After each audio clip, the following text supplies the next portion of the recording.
All right, everyone, welcome to In the Kitchen tonight for a very special class. My name's Steve Campos. I'll be your host today, and joining me today is the GOAT of all goats, The Tom goat. House, the GOAT, the one and only Tom House, trained Hall of Famers in three different sports, right? That's the last time I checked, it was three different sports. Yeah. So you've done your homework. Good for you. I did my homework. So for all my bilingual speakers out there, bienvenidos a la cocina. Ahora, today we're gonna have a class on training for velocity. So it's a big topic. Yeah, Yeah. it's a big class. It seems like everybody's fastball is like mine and yours, Tom, kind of slow, and we're looking for a little more, right? You got that right. We're still So searching. probably the past 15 years has been all about velocity. And the general baseball population has gotten smarter and smarter about throwing harder. And believe it or not, the training world is catching up with keeping them healthy while they're doing it.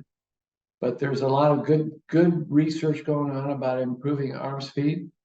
So, hi, Lindsay. Welcome. I saw your pretty face show up. We're going to be talking about velocity tonight. I know that's why I came, because my fastball needs to be better. Come on.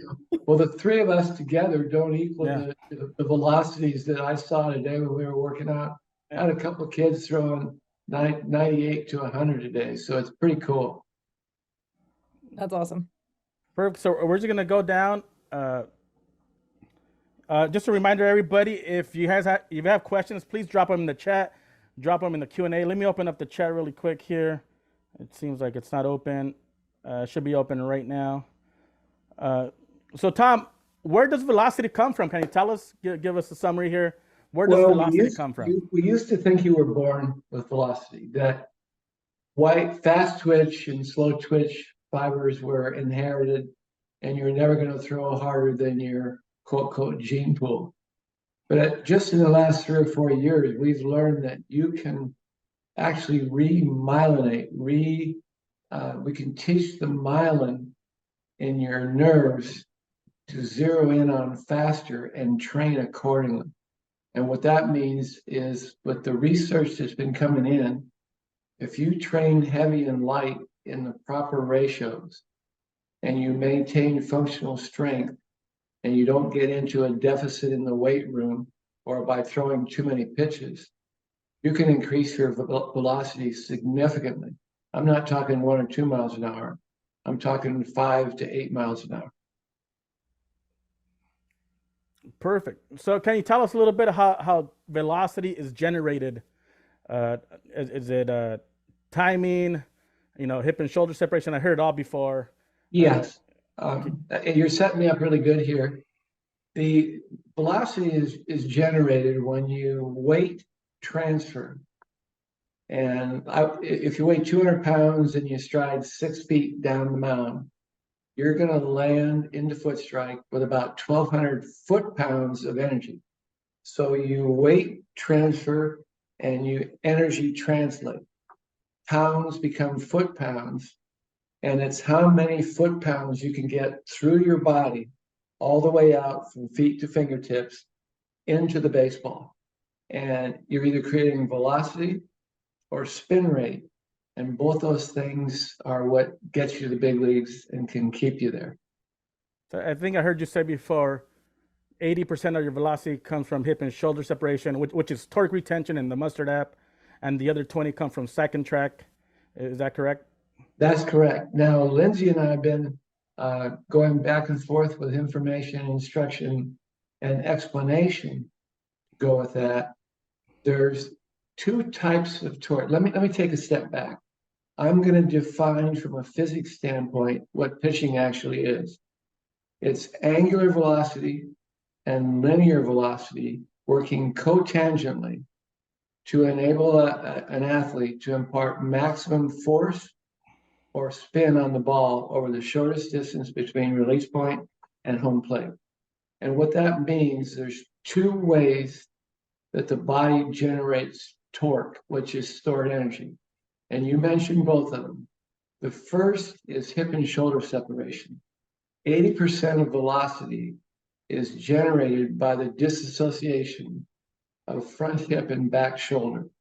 And the longer you can hang on to that disassociation, the more energy you're going to store and the more energy you're going to deliver to the second part of torque, which is what you said is stack and track.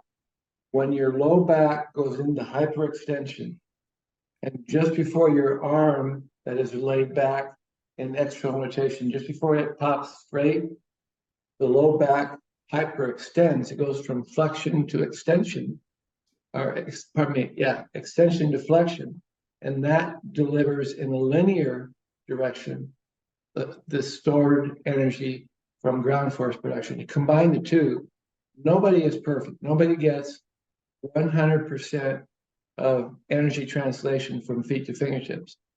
They can get, as close to 80% from hip and shoulder separation, and another 20% from stack and track. Combine those two together, and you get your Hall of Fame. All right, just to kind of put in simpler terms, here, we go angular here when I'm set here, coming this way, and when I rotate, you're creating that angular force. And then once I'm here squared to the plate, then it's stack and track. We call it in the mustard app.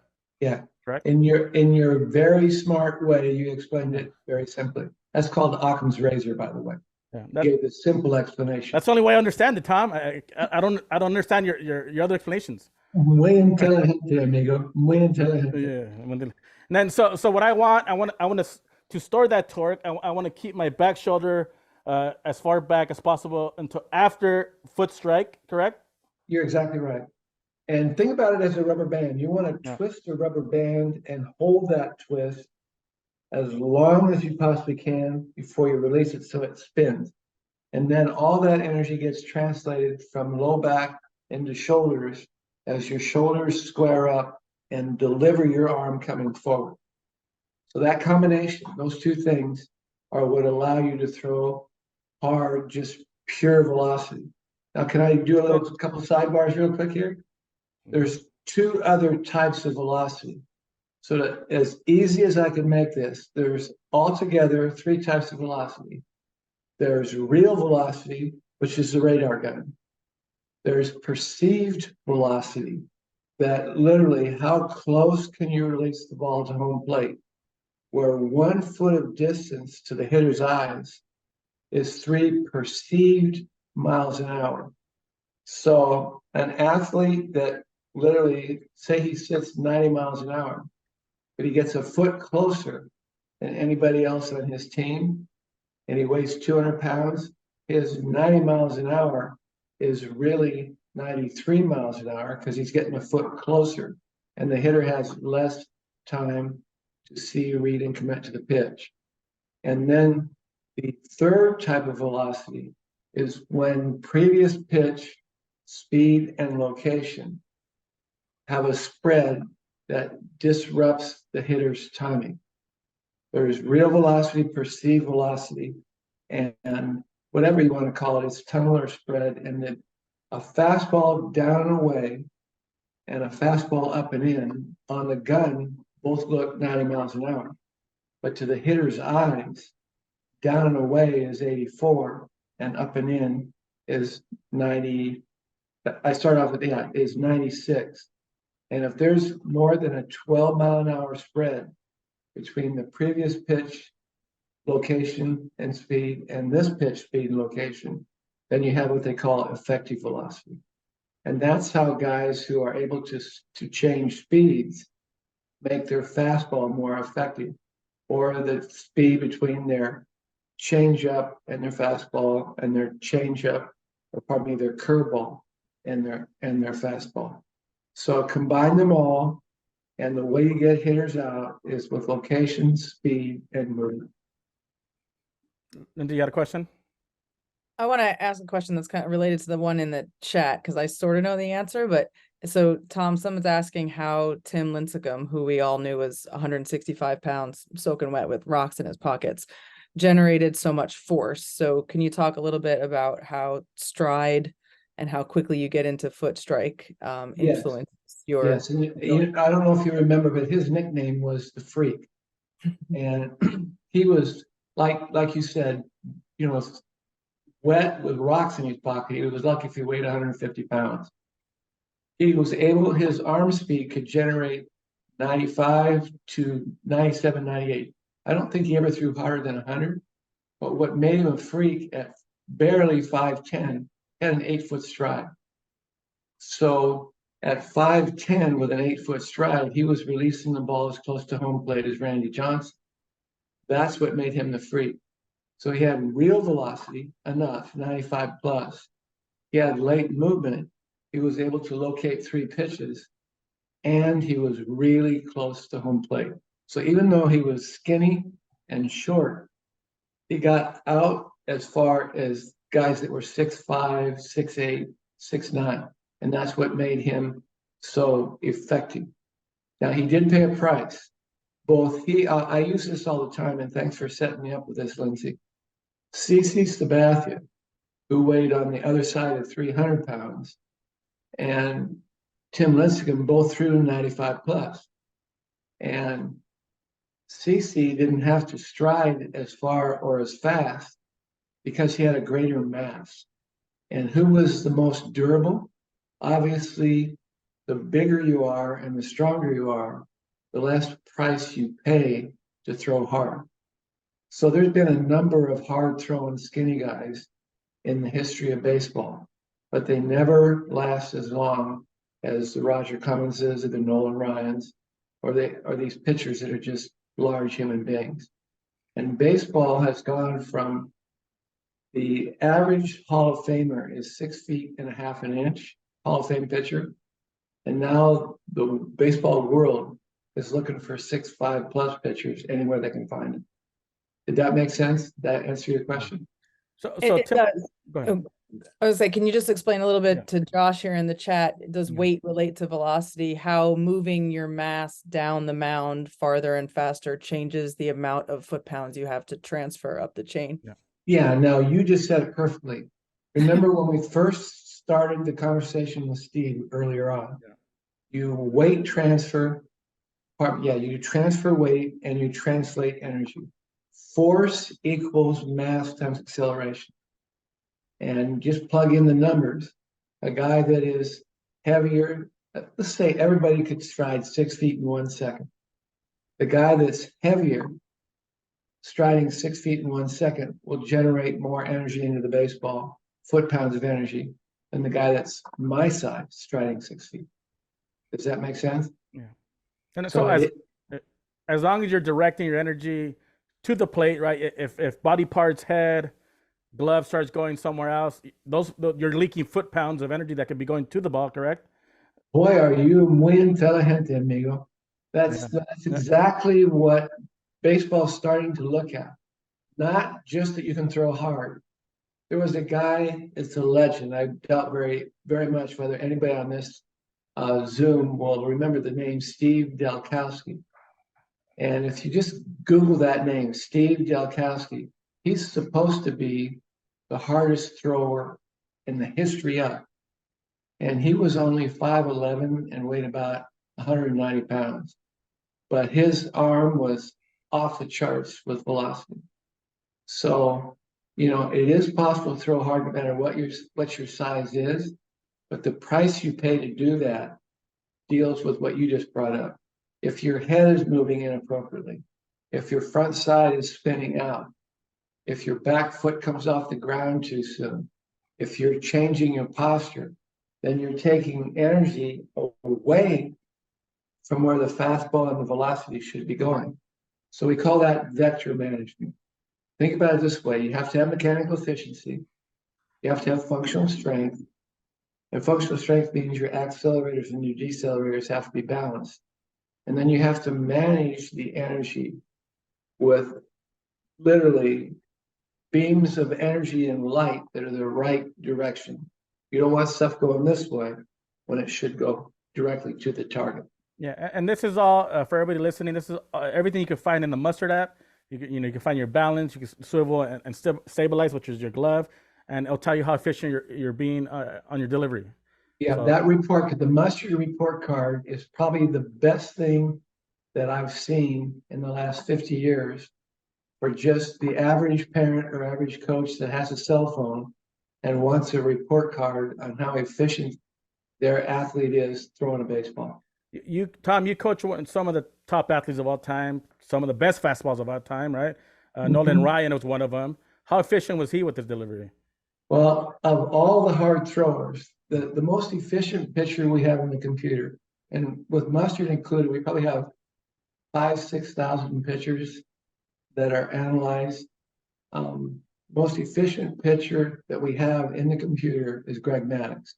In fact, he is our model by which we adjust up and down for size and weight. The best delivery mechanically of the hard throwers was Nolan Ryan. Nobody had better mechanics that threw in that 98 to 100 range.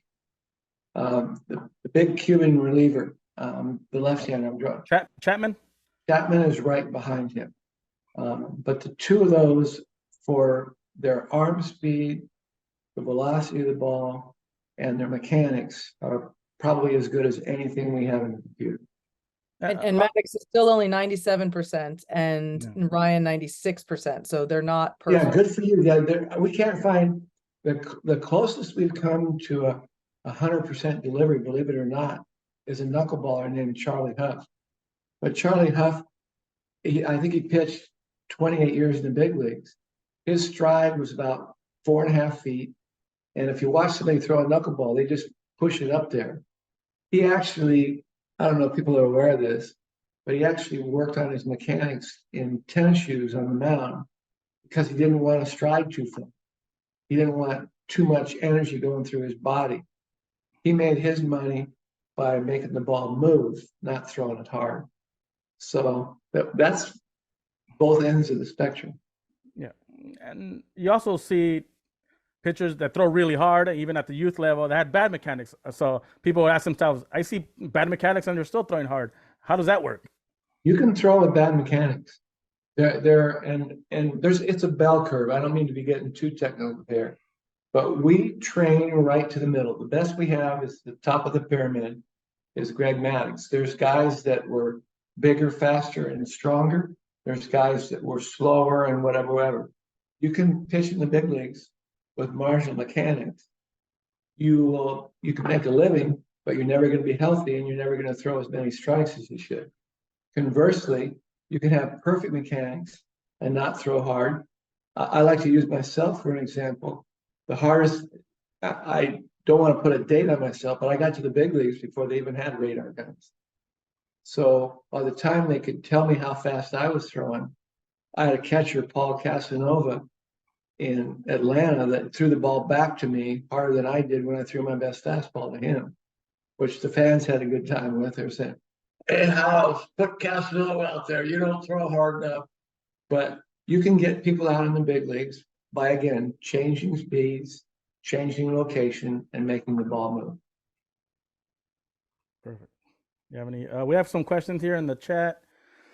Well, we'll get to a few, then we'll get to more later on. This is from Rich. Is there a difference between 2 6-foot, 200-pound pitchers if one pitcher is physically stronger, or does the less stronger pitcher with more flexibility have the advantage as it relates to torque? They all fit together. There has to be minimums. You could be strong enough to bench press the gym, but if you didn't have flexibility, you wouldn't be able to translate energy through your system.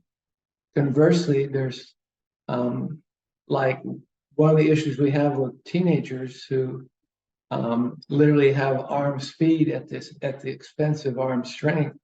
They will actually hurt themselves because they don't have the strength to support their nervous system and the speed that the nervous system allows the arm to move. So we're always dealing with that. And what you just brought up is one of the things I think Mustard does such a good job with. It can actually identify that 12-year-old whose arm speed and his arm strength don't match up. And that's where workloads or pitch totals come in. So if any, I don't know, Lindsay, do you remember the name Robbie Nan? Yeah, Robbie Nan was, as a starter, he signed with the Texas Rangers when I was there. And he had starting pitcher written all over him. he was throwing 98 to 100 miles an hour when he was 16. 6'5", 220, just the perfect vision of a starting pitcher. But he could never stay healthy as a starter because he couldn't throw a lot of pitches in one outing. He could give you 75 to 80 pitches over 2 or 3 days, but he couldn't throw 75 to 80 pitches in one outing. So that's where, that's how they become relief pitchers. And I think, So looking back at him, what do you think was wrong with him, like from a functional strength perspective? even when he was a mature big league pitcher making millions of dollars, his arm speed and his arm strength never could match up. He was just one of those guys that had unbelievable genetics when it came to speed, but could never quite find out with work totals how to be a starting pitcher. So, but people are that way. I was kind of that way. I could give you every other day all year, but I wasn't really good when you asked me to throw 7 or 8 innings, once every 5 days. But baseball figures that out with these guys.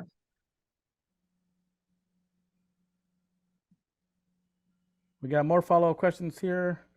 Here from Michael Phillips. How come if you pitch slow and make the ball move, is better than throwing fast? Well, there is no better, No. but to pitch, again, I'll go back to the 3 basics: location, change of speed, and late movement. Those 3 things allow you to pitch. And you add in the 3 types of velocity: real, perceived, and effective, and you are functionally strong and mechanically sound, you should have a pretty good career. Yeah. So, as a parent, at what age should I even worry about my kid throwing harder? At what age should I start worrying, to try to make my kid throw harder? What you want to do is, when they decide they want to throw, whether it's a wiffle ball in the living room or a rock at a tree, whatever it might be, whenever they start to throw, you want to monitor their workloads. And when I say their workloads, they're age specific. The research is very strong coming from ASMI with Dr. Andrews and Glenn Fleisig. There are age specific recommended pitch totals. And for that 6 to 12-year-old, I think it's 60 to 75 pitches max in any given week. And they have pitches per inning, pitches per week, pitches per month, and pitches per season. And if you play by those rules, you can't make your arm stronger by throwing. You can make your arm stronger by, you can give yourself endurance, but throwing anything takes strength out of your arm, and you have to put it back in, whether you're a little leaguer or a big leaguer, somehow, some way. You don't want your little leaguers, your pre-adolescents, to be in the weight room throwing bench presses around. They can push ups, sit ups, they can use their body weight to build strength until they can actually train with weights. So it sounds very complex, but it's out there. And again, if you just follow recommended pitch totals, age specific, got a hold of the Mustard app and looked at report card, that will give you an indication of where you need to go to get lessons, get help, whether it's in the weight room or on the field. Perfect. You have any follow-ups, Lindsay? I could ask so many, but maybe go to the chat and answer some. All right, let's go to chat. Just a reminder, if you have a question, just drop it in the chat. Let's go. Next question here from Julian. Is there any benefit mechanically by throwing from a full windup versus a stretch for generating velocity? Great question. Well, we're very strong on the research with this, and I have to give the guy I was the pitching coach for in Texas, Bobby Valentine, I got to give him credit for this. When we were trying to get minor leaguers to the big leagues before they were actually ready, when we first started working for the Rangers, sitting on the bench one day, Bobby said, "Is there any reason we're teaching the windup and the stretch?" And I said, I don't know, it's just what baseball's always done. So we actually, for 2 years, studied, is there any difference in velo? Is there any difference in health? Is there any difference in anything between a windup and a stretch position? And we found out there's no increase in stuff or velo, but it's harder to master the movements required of a windup than it is the movements involved in the stretch. And that's one of the reasons with mustard, we spend so much time in. And Lindsay, you and Steve and I have been on a bunch of calls where we spend so much time in the set position. It only takes one rep to fix a position. It can take many reps over many years to fix a movement. So we try to put everyone in a set position specific to their body, so where when they start to move, it's easier for them to go through a stride, a momentum, an opposite and equal, and a release point than it is from the windup. And if you look at overall, all the pitching in the big leagues right now, even the windup guys are abbreviating their windup and just kind of a little mini step into a stretch position. There's still some old school guys out there. Scherzer still winds up, but if you look at most staffs, they're either from the set position exclusively or a mini windup getting into the set position. Perfect. Great question, Julian. Thank you. So we talk about the mechanical things we could do to throw a little harder. Let's talk about some of the exercises we could do to actually, help out with your arm speed, arm velocity, arm strength. The one we get a lot all the time is the plyo balls, the weighted balls. Can you give us a little bit of history of? I know you were one of the pioneers to come up with the weighted ball program. Can you give us a little history about that?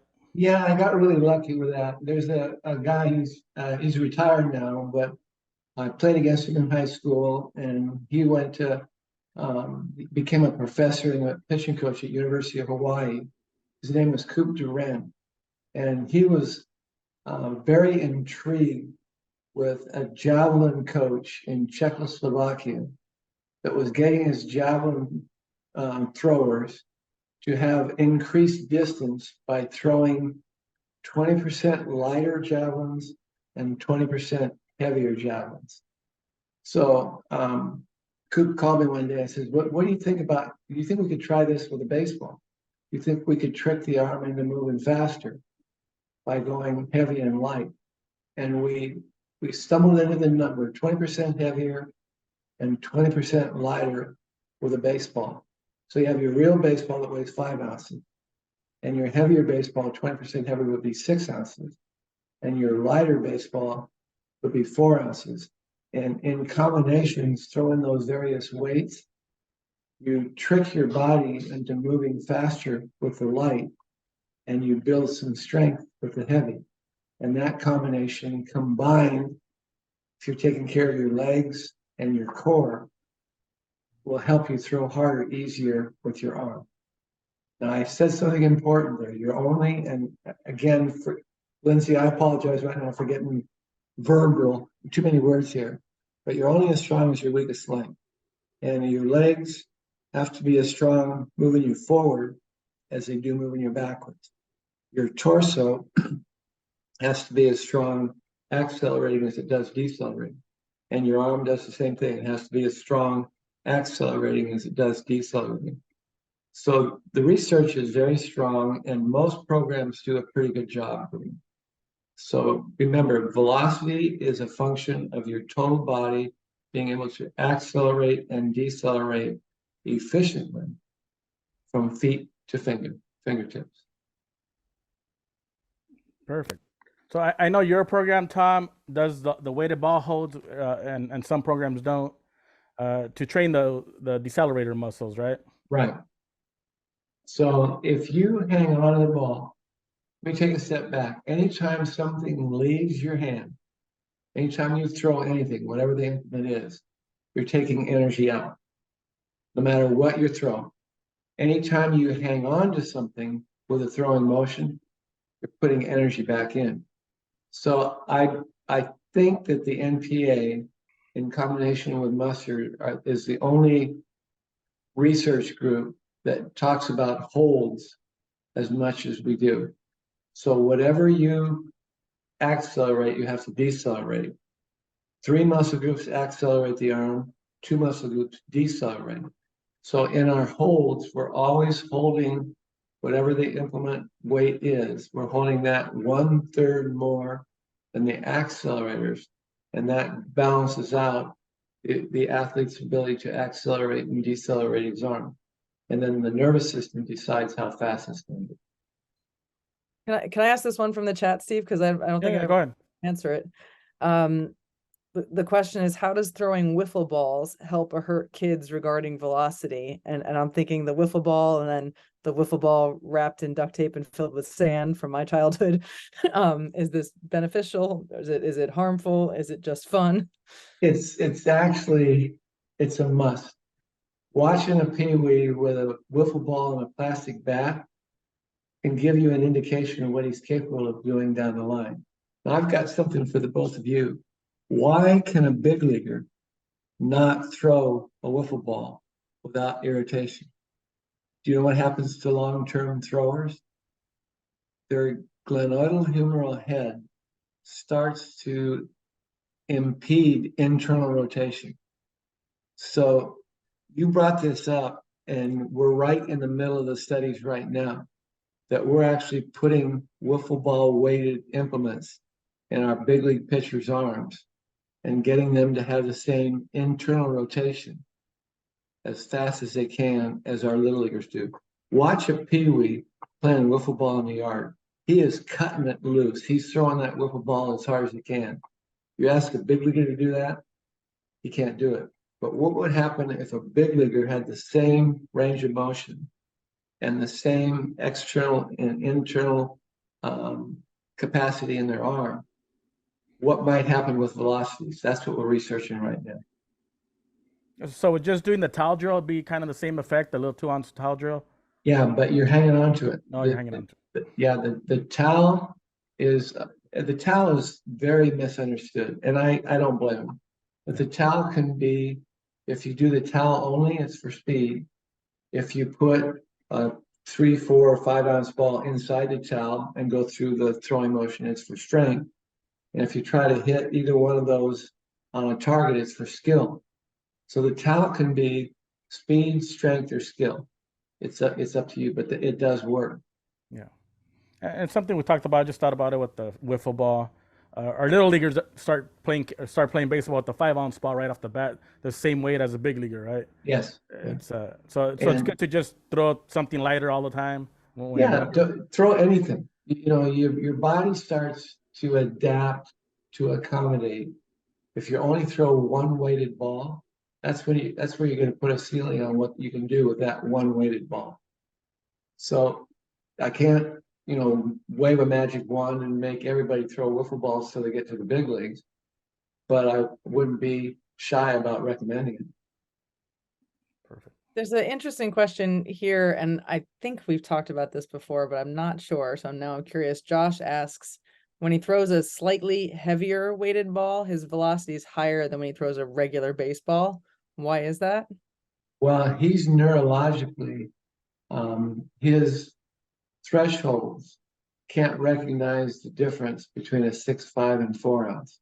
It's not that he can't, but when he puts that spread of weight in his hand, his brain, his neurology can't recognize any significant difference between the weights. So without getting too deep, what I would suggest to him is don't even touch a 5 or a 6-ounce during the week. Only save the 5-ounce for games. Don't throw the 6-ounce at all, and spend time throwing the 4-ounce or a 2-ounce until your nervous system starts to recognize the different weights. It's a recognition thing. It's not necessarily a strength thing. Perfect. There we go. We answered that one. So these people are actually asking these questions. This is a smart group. Good, you got a big crowd. They want to throw harder. That's what it is. They want that velo. That's it. I'm basically, you and I, we laugh at each other. Yeah. I'm 76, sneaking up on 77. Yeah. And I would say, I dream about going between the lines one time in a big league ball game where I could look at a hitter and say, here it is, hit it at 100 miles an hour. I pitched in big leagues 9 years with an 83, 84. So I can I really, really am jealous of hard throwers, but I'm also appreciative of people that know how to pitch. Yeah, I mean, my dream is to just go throw 70 one day at one of your practices. Yeah. I And can't you even got, get I can't even get a speeding ticket in the school zone right now. yeah, I'll tell you what, you got a better chance than Rocky does. And I'll tell you, Lindsay probably has a better chance than both of us throwing harder than 70 right now. There we go. Me and Lindsay are gonna throw 70 one day. Also, with the weighted balls conversation, I remember when I was a kid watching Nolan Ryan throwing footballs in the outfield, right? And I still see a lot of players throw footballs out there, and you're kind of the one that invented that. Can you tell us a little history about that? I didn't invent it. I borrowed the idea from a guy named Dick Dent, who was a trainer with the Padres. And he just used it because it was when the pitchers were doing their running, they did touchdown Tommies with a football with more aggressiveness than it was just a baseball. But when we started doing the research, you cannot throw a football wrong mechanically and make it spiral. And if you can make it spiral, your mechanics are efficient. And a football weighs right at, depending on how much air is in it, right at 15 ounces or 1 pound. So you can actually monitor the number of throws and the distance you throw them and come up with ratios that work. We know that 1 mile an hour with a football is 1 yard of distance. When we were training Andrew Luck, I don't know if you remember way back when, but when Andrew Luck was coming back from a surgery and a bad shoulder, he did not touch a football the whole summer leading into his first camp. But we knew the minute he touched the football that he'd be able to throw it at least 45 yards because he could take a 1 pound round ball and throw it 45 yards with no issues at all. So you see how we kind of stumbled into getting training and understanding what to do with it. So the people that think we were stupid throwing a football, we probably were initially, but there's actually a good reason for it right now. I totally remember that watching ESPN, all kinds of sports media. They were bashing Andrew Luck. They were bashing his trainer that nobody knew about, which it was you. Yeah. About he hasn't even thrown a football. How's he going to play in a game, right? Yeah. And the first pass he threw in camp that year was a 45-yard dime. So again, it's kind of fun to watch everybody making fun when they really don't know what they're making fun of. Yeah, perfect. So we're talking about weighted balls. Other exercises I've seen when you work out your guys is weighted bats, swinging the baseball bats or the weighted bats. Boy, you guys are really setting me up good with questions here. So remember I said your torso is where 80% of velocity comes from, and your ability to disassociate and hang on to torque. Well, how many times in the past year have you heard an athlete is on the DL with an oblique issue? Well, in doing research, the switch hitters or people that threw right-handed and hit left-handed never had oblique issue because they were working both sides of their angular velocities. So a good example would be Drew Brees, who was a right-handed quarterback and a left-handed hitter. He never had oblique issues. But pitchers who have oblique issues are usually right, or left. So again, swinging a bat right-handed and left-handed will actually keep you from having oblique problem. Yeah, and if anybody wants to know more about the bats, you could go on our Team Muster website. We have some blogs on our IG. We're always putting up videos of how to train properly. If you have more questions, you could just send us a question to info@teammstrd.com, and we can help you out with that.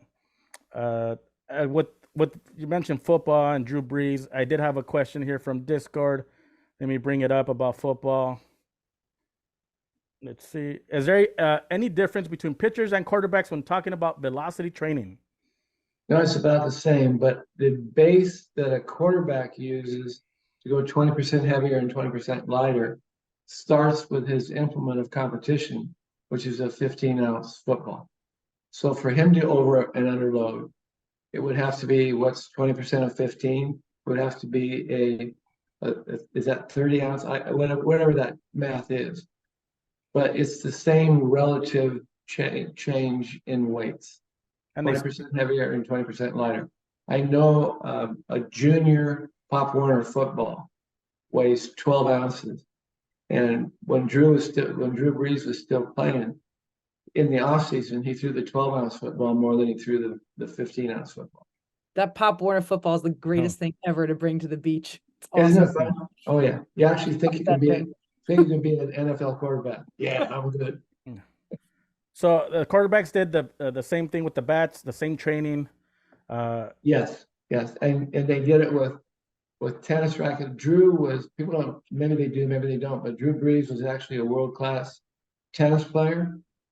So he never had any issues with decelerating his arm, the backside of his arm, except for when he got crushed by an interior lineman and got hurt, a physical. His arm was always balanced off. Perfect. Steve, can I ask a question? Yeah, go ahead. So Tom, Weston had wanted us to ask you, how often and how many throws should you be thinking about for really high intent velocity building days? And I think it's just, you can answer that question, but I think just talking a little bit about training with intent for velocity. Sure. It all boils down to recovery. Now, people don't know who Weston is, but he's one of the bright young minds in the mustard team. You prepare to compete, to recover, and repeat. And you have to monitor all three of those things to balance off your preparation for competition. So you could lift heavy every day, but unless you allowed yourself physical recovery, there's diminishing returns with your effort. So some people recover quickly. 2 days is when we're actually working with athletes of any age, we shoot for helping them recover within 2 days. On the elite level, the guy that can recover closer to 2 days as a pitcher is going to be one of your studs. The guys that take right at 3 are the average. Anybody that takes longer than 3 days to recover from both throwing and or resistance training is probably not going to be on the team very long. So remember, you prepare to compete, to recover, and repeat. Perfect. Thank you. We have a lot of questions still to get to, Tom. I'm gonna get started on some of the Discord questions that came in. Okay. This is from Micah, one of our really good lefties that's improved a lot. I would like to hear Coach House's thoughts on long toss for velocity and also throwing overload, underload baseballs. We already talked about overload, underload. So can you tell us a little bit long toss for velocity? Yeah, long toss is really a necessary part of having velocity. Now, you don't necessarily build velocity from throwing long toss, but you build endurance to be able to allow you to throw more throws to develop velocity. So there's a bunch of schools of thought out there. There's a lot of people that I'm friends with that believe you should throw as high and as far as you can, and X amount of distance will translate to X amount of velocity. We haven't found that to be the exact case, but everybody should long toss every day with this definition. Long toss is as far as you can throw perfectly. If you have to alter your mechanics, if you have to, manipulate to create distance, it's not good for you.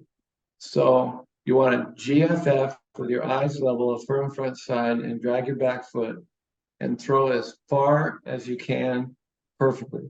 There's no reason to put a hump in it.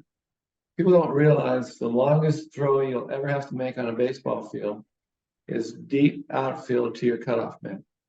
There are guys like Roberto Clemente, or I don't know who the good arms in the outfield are today, but there are guys that can throw from deep right field to third base. But Tony Gwynn was a perfect example of someone that couldn't really throw farther than about 110 feet, but he could hit the cutoff man every time. He was quick to the ball, quick to the target, and I think he was a 12-time Gold Glover, and he really didn't have a great arm. Did that make sense what I just said, Lindsay? For sure. And so long toss for the people that are listening is necessary, and long toss is as far as you can throw efficiently. And Tom, we have a lot of new people on the call. Can you explain the difference between throwing and pitching? Because we say you could throw every single day and it doesn't affect your arm. And pitching is Yeah, different. in our world today, we pitch too much and we don't throw enough.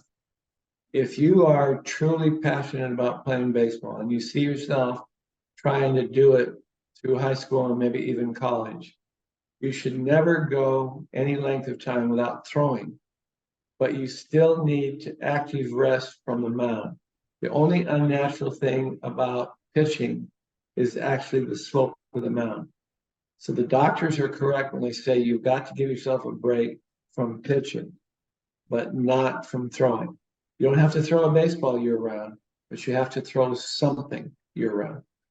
And that's because the pitching mound you're creating more pounds of force when you're throwing, right?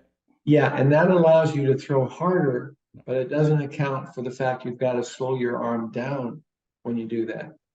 So the mound is the thing that makes it hard on the arm. It takes more strength to throw fast on flat ground, but because it is flat ground, your body genetically is designed to slow the arm down on flat ground. Japanese little leaguers will throw 1,000 pitches a week, 1,000 throws a week, but it doesn't take anything out of their arm because it's flat ground. Perfect. Thank you. All right, we got like around 10, 15 more minutes. Let's get to more questions here in the chat, and then we got a few more from Discord. Let's try to get through all of them. It's from Eric. Is there any ideal time in the weight transfer for hand separation? Hands happen. If you want to see when an athlete should break his hands, hit a ground ball to him at shortstop and have him catch it, come up across and throw the ball across the infield. And he will break his hands specific to what he does. It's a little hard to mandate where a person's hands should go, because that's like how do you interpret a dance? What do you do yourself? Some people break their hands this way. Yeah, it is basically, we call that a signature. You can break your hands too early or too late. That's easy to fix. It's just a timing thing. But where they break them from and how they break them is a signature deal. It belongs to them. Perfect. Done here. Let's move on to the next one. How can a shorter pitcher gain more velocity? Well, there's 3 ways going back to you can work with his nervous system to teach you to move faster, assuming you can support it with strength. You can get him closer and you can teach him how to change speeds and location. I thought you were going to say hit the buffet, gain a little more weight. Here's the sad move faster. thing. I don't want to hurt our feelings, your and my feelings, but nerves don't work in fat. You can put extra weight on, but it's not necessarily going to make you throw faster. Hey, how about Bartolo, Tom? But all right, and there were I don't know if you two are old enough to remember the Reichel brothers. They both weighed in excess of 270. They were great athletes. They actually pinch ran for the Cubs, pinch hit. They were big. Anybody remember Mickey Lolich? I remember Mickey Lolich. Yeah, Mickey Lolich had a big old belly, and he'd just get his belly going, and the arm would follow. Does anybody remember David Wells? Not the new David Wells today is a lean, mean fighting machine. But when he pitched for the Yankees, in fact, when he threw his perfect game, he wasn't necessarily a slim Jim. He was a large human.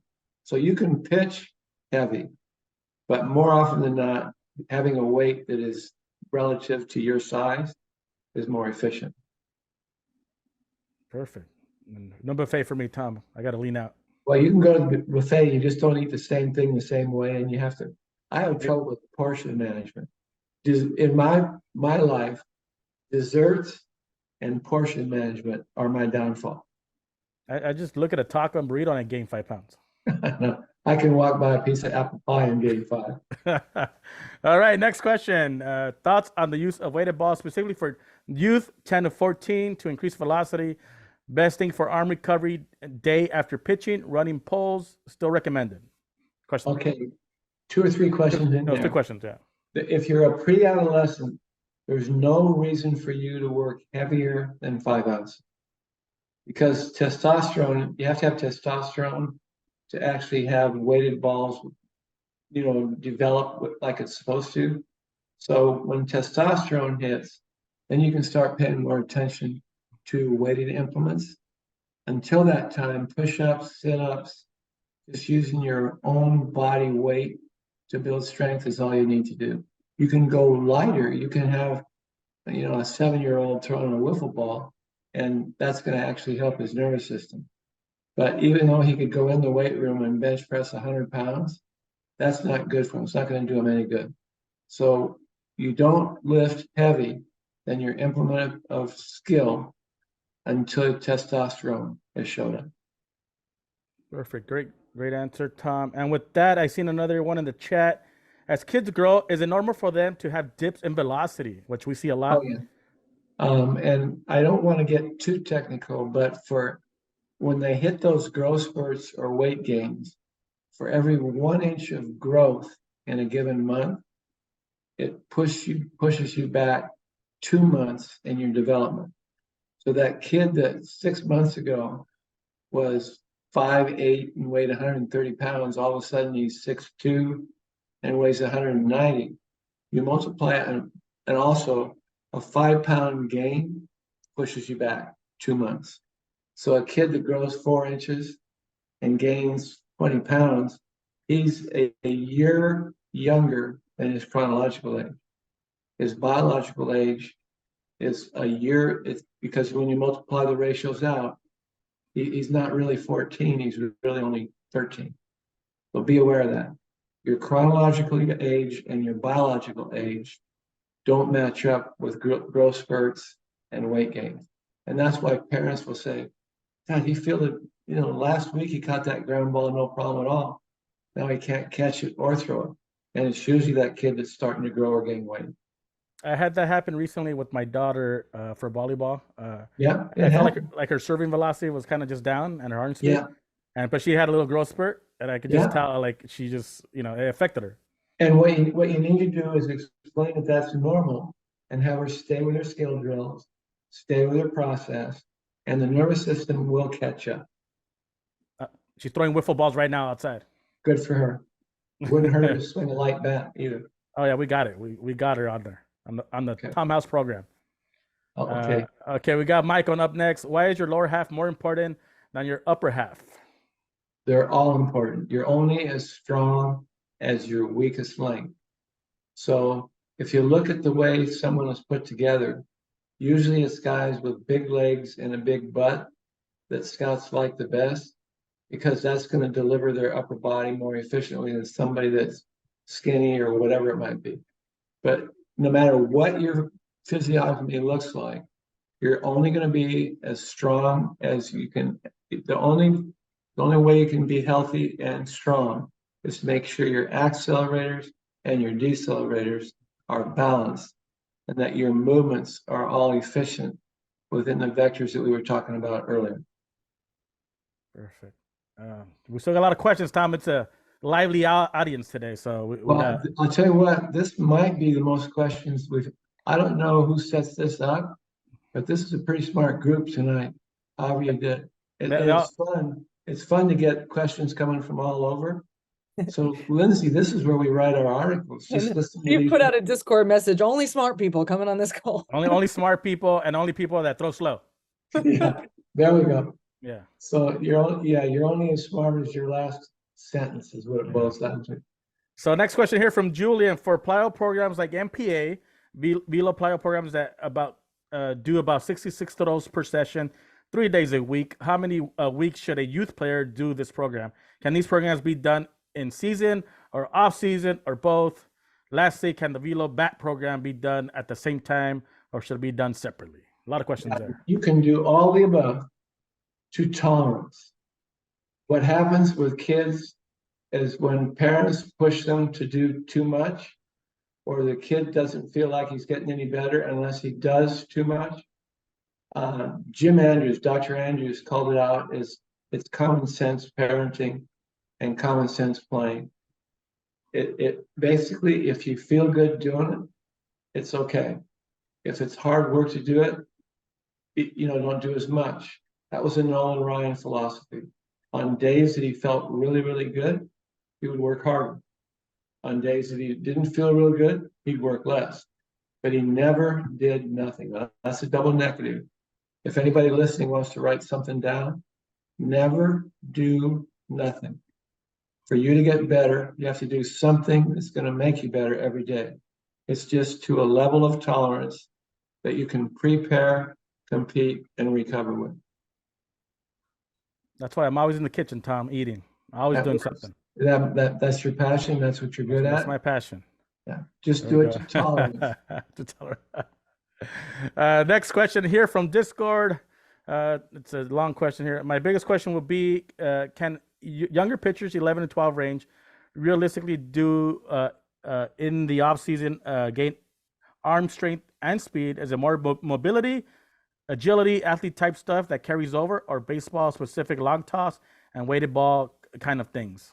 I All think we right, answered so this there was earlier. a lot of questions there. Yeah. So you're looking for stability, mobility, and flexibility. You want to make sure that your first line of defense is muscle, your second line of defense is joints, and stable joints are easier to strengthen than mobile joints. In other words, shoulders and hips are harder to functionally train than elbows and knees. So it's joint dependent, and it's also where are you in the season, and are you old enough to put yourself to muscle failure, and can you bounce back in that 2 to 3 day time frame? So if you think about it, does like an antelope on the Serengeti, does it ever take a winter off? Does it just one day it says, I'm going to sit down and rest until May? They're always moving.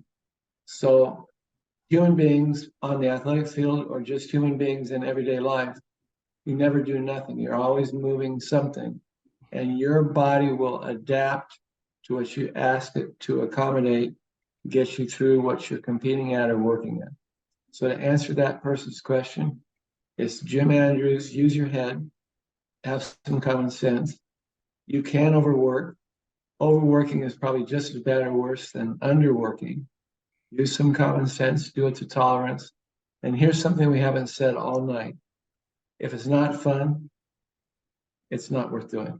Not do it. If you literally have to get out of 2x4 to get your kid to work out, it's probably not something he's going to want to do long term.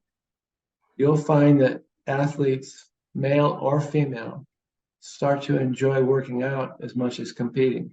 And Lindsay, I know you're that way because I've seen you. Sometimes the workout is more rewarding than the actual competition itself. So somewhere in between lies the perfect preparation. Perfect. And Tom, you mentioned, yeah, you have like 5 more minutes, Tom. Is that okay? Sure. Remember, I answer to a higher authority. I I won't know. lie. She hasn't said Tom dinner. So until we Okay. do, I'm glad to talk. Okay. You Lindsay, did, you're laughing. You know, yeah. Marie. You did mention muscle failure, and I know, and I hear it a lot from coaches, parents. A lot of these programs down in high school, when they get older, they're training really hard in the morning. They lift, and then like, in the afternoon they start throwing a bullpen, right? Or they start throwing. So they're throwing in muscle failure, which we say you shouldn't do, right? You can't teach yourself a skill if your muscles and nerves are out of gas. If they've been if they've been pushed to a point where lactic acid shows up. And unfortunately, if we were to test, and we do, the athletes that come through and work with us, we get one of those little litmus things to find out their acid alkaline balance. Most athletes, when they show up and we test them, are in a little bit of muscle failure. They are not fully recovered, and they think that's normal.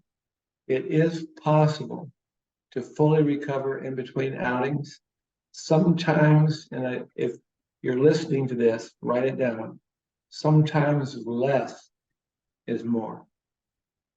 So it took me 15 years to get through that Reese's head. Have we got time for a quick story? Go for it. So Drew, I couldn't convince him that he was overworking.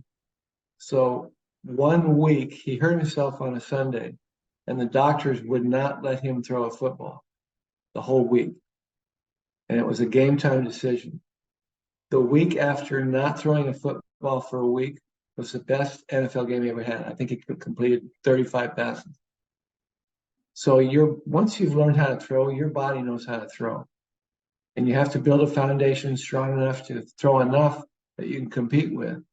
but it doesn't do you any good to throw 2,000 when you only need to throw 200. But that's a personal thing. But it is possible to fully recover. And again, that's where you have to go to a local coach or someone that actually knows you and your body, and they match you up with a program that will fix your workloads, your functional strength, and your mechanical efficiency. Perfect. Let's do a couple more questions, Tom, and then we'll wrap it up for the night. Okay. I think we're going to need a follow-up call. We have a lot of questions, a lot of interest on this topic, so we might do a follow-up call on this below topic. Perfect. Here's a question from Discord from Frank. Do good mechanics always equal high efficiency / velocity, or can some guys just rear back and throw hard naturally? Both. Just because you have good mechanics doesn't guarantee that you're going to be effective. But if you're efficient and effective, those are the guys you see in the big league. And you don't have to be perfect to pitch in the big leagues, but you do have to be perfect to recover and perform up to your talent base. So again, there's one set of rules, but there's a million interpretations. Yeah. Thank you. All right, we got another one here. What should we do for recovery? We have all the Tom House recovery exercises in the Mustard Premium app. Perfect. Yeah. And remember, on top of those exercises, you've got to mix in good nutrition and proper sleep. One of the most misunderstood things in youth sports is the value of a good night's sleep. So we have good information about that also. So again, recovery is a function of mechanics, strength, blood chemistry, and the ability for your body to, in the evening when you go to sleep, recover while you're sleeping and taking the neuroplasticity that you learned intellectually and physically yesterday, put it up in your brain so it's there when you wake up tomorrow. Perfect. Next question. Is there an ETA on Android users being able to use the Mustard app? We don't have a timeline yet, but if you want a report card, you can go ahead and send it to info@teammstrd.com. Send me a video from a front view, a side view, and I'll run it through our system, and I'll get your report. And we have some amazing blogs written by Lindsay and Tom on our website, so you can check out about pitching. So Lindsay, we got a bunch of good stuff tonight, huh? Yes, Yeah. excellent. And Awesome. someone else asked, is this being recorded? Yes, because I'm going to go back and listen to it too. It will be recorded and posted on the In the Kitchen platform for the kids in Hawaii. Isn't it funny? This is exactly what we've been talking about. And we Yes. open it up to the kids and their parents, and that it happens all by itself. So Yeah. this was a fun night for me. One more question. That's it. We'll wrap it up from Tanner. Okay. What's And the I just heard from Marie too, so okay? perfect time. Sure. What's the average age of players' prime? I know you coach some of the older. You coached Nolan Ryan till he was 45, 46, right? Tom Brady to 45. So what is that prime age for an athlete? Skill acquisition is 22, 23 until age 32, 33. After that, it's skill retention. So you have 10 years from age 22 to age 33 to become the best you can possibly be. And at 45, I can still be out there doing it. If you did all the right things, but it takes a little bit more sacrifice than what you and I are willing to do. If Tom's my coach, I could do it since you've done it already a few times. Do it. If you had the motivation, we could give you what you need to do. And then you just got to start using your brain along with your body. That's a scary thought right there. All right, perfect. I'll wrap it up for tonight. Real quick, if you haven't watched it, It Ain't Over documentary on Yogi Berra. It's on Netflix now. Please go watch it. It's one of the great documentary sports films I watched ever. Steve is my publicist. Thank you, Steve. You got it. Very and you'll nice. see Lindsay in there too. So awesome. Hey, it's great seeing you guys. And we need to do this again soon. Lindsay, we'll do it again. Welcome to come on anytime you want. Thank you, everyone. Okay, have a great night. Bye-bye.